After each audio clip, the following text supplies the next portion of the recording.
So for the patients, we ensure radiation is medically justified, so it prevents overexposure during imaging or therapy, and it requires quality assurance for the equipment.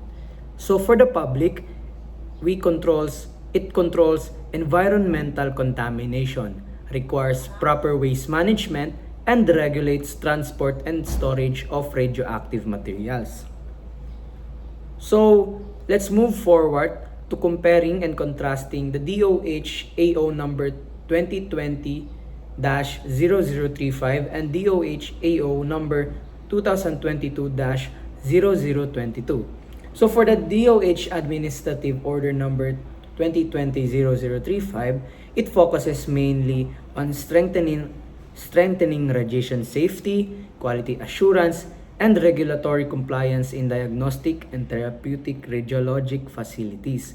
So its main features are the emphasis on radiation protection programs, equipment quality control, licensing and inspection requirements, protection of workers and patients, and compliance with radiation safety standards. And for the Department of Health AO 2022-0022, it updates and expands previous policies by improving regulatory standards, digital reporting systems, and healthcare quality monitoring for radiologic facilities. So its main features are updated operational standards, stronger quality assurance systems, enhanced reporting and documentation, improved patient safety measures, and better coordination with national radiation protection policies. So the both administrative orders have similarities, and those are to promote radiation safety, protect workers and patients, require compliance with national standards. It also support quality assurance in radiologic facilities, and it aligned with the PNRI and international radiation protection guidelines. So the main focus of the 2020-0035 is radiation safety and facility compliance, while the 2022-0022 is for the updated operational and quality standards.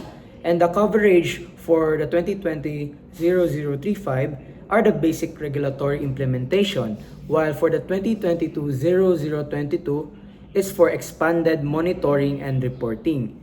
So for the safety measures, 2020-0035 focuses on the radiation protection emphasis, while for the 2022-0022, it enhanced patient safety systems. So lastly, for the administration, 2020-0035 focuses on the initial framework strengthening, while the 2022-0022 focuses on updated and modernized implementation. So that's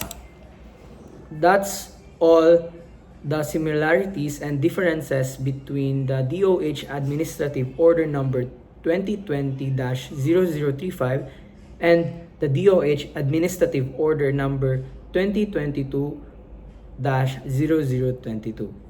So that's all, ma'am. Thank you so much for listening.